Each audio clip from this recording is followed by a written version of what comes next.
Friends, आज हम पाठ समापन कौशल या अचीविंग क्लोजर स्किल के बारे में पढ़ेंगे। तो अचीविंग क्लोजर स्किल क्या है? सबसे पहले हम ये जानते हैं कि अचीविंग क्लोजर मतलब पाठ की समाप्ति कैसे की जाए। इस स्किल में हमें इस बारे में जानने को मिलेगा। पाठ की समाप्ति के लिए पाठ की सफलता के लिए जितना ये आवश्यक है कि उसका प्रारंभ बहुत प्रभावशाली ढंग से किया जाए, उतना ही यह भी आवश्यक है कि उसका लंबे समय तक याद रखने के लिए, लंबे समय तक उसका प्रभाव बनाने के लिए पाठ का समापन भी सुचारू रूप से किया जाए। पाठ की जब लेसन पढ़ा लेता है टीचर, तो पाठ जब समाप्त हो जाता है तो ये टीचर जानना चाहता है कि वो जिस उद्देश्य की प्राप्ति के लिए उसने पाठ पढ़ाया था, वो उसके शैक्षिक उद्देश्य पूरे हुए हैं या नहीं हुए हैं। छात्र भी ये जानना चाहते हैं कि उन्होंने सब सीख लिया है या नहीं सीखा है जो वो सीखना चाहते थे। इस प्रकार प्राप्त ज्ञान का अपने पूर्व ज्ञान से लिंक कैसे बनाए रखें, नई परिस्थिति में उस ज्ञान का उपयोग कैसे करें, अध्यापक के लिए ये जानना बहुत ज़रूरी होता है। इन सब के लिए जो टीचर है उसे अचीविंग क्लोजर स्किल या पाठ समापन कौशल में पारंगत होना बहुत आवश्यक है। पाठ समापन कौशल के कंपोनेंट्स इस प्रकार हैं। फर्स्ट है component consolidation of the learning by questioning and statement, मतलब अध्यापक या छात्रों द्वारा पाठ के मुख्य बिंदुओं का समाकलन।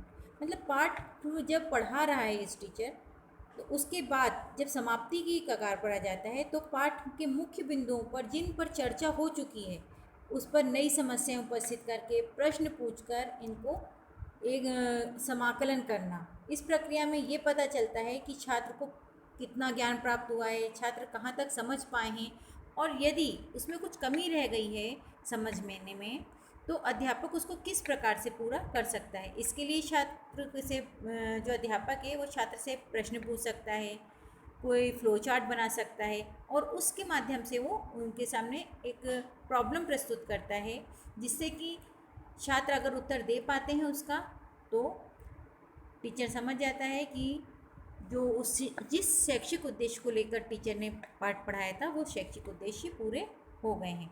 जो ब्लैक बोर्ड पे सारांश लिखा जाता है वो इसी उद्देश्य की पूर्ति के लिए लिखा जाता है, जिससे कि बच्चों को समझ में आ जाए कि पाठ के जिन बिंदुओं को समझना चाहते हैं वो बिंदु या वो पॉइंट्स छात्र समझे हैं या नहीं समझे हैं। फिर सेकंड पॉइंट है application of acquire knowledge and skill, छात्रों को प्राप्त ज्ञान का नवीन परिस्थितियों में उपयोग का अवसर देना।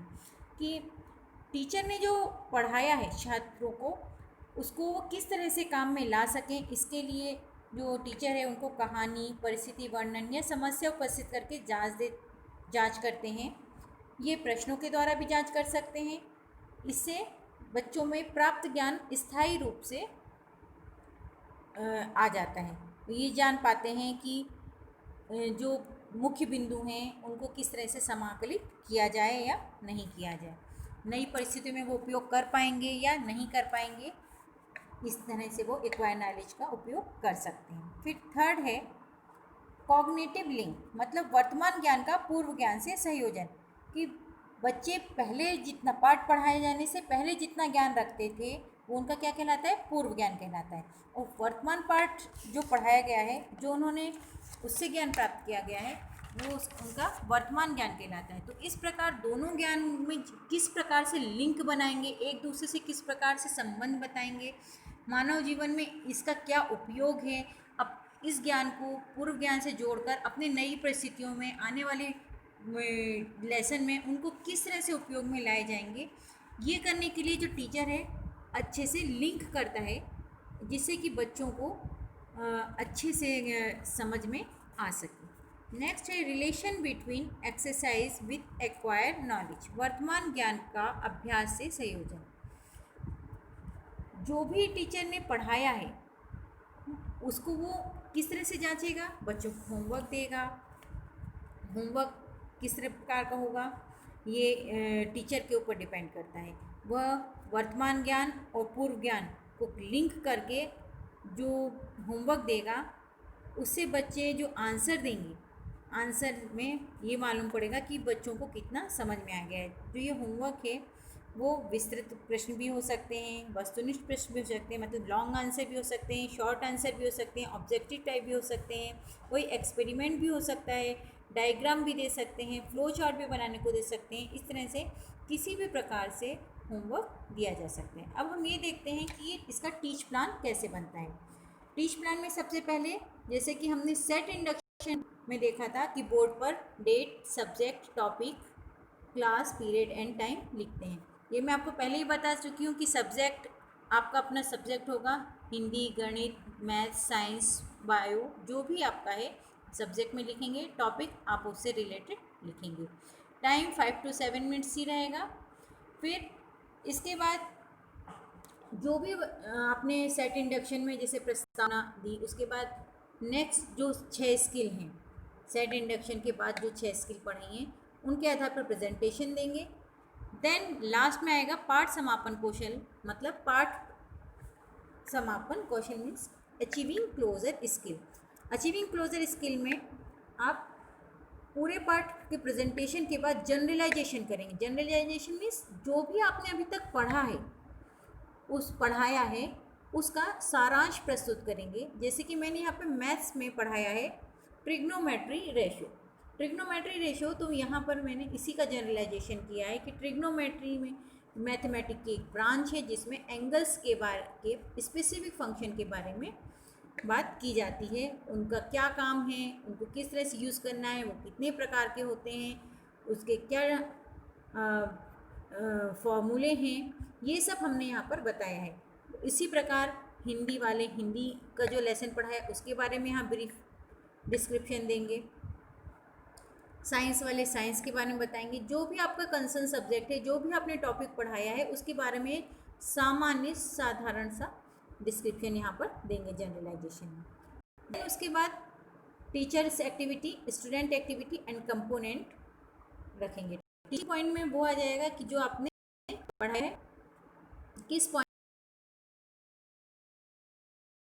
पर पढ़ाए गए पाठ के आधार पर बच्चों से कुछ प्रश्न पूछता है, इसके उत्तर स्टूडेंट्स देते हैं। यहाँ पर हम संभावित उत्तर लिखेंगे कि संभावित उत्तर क्या दिए गए हैं।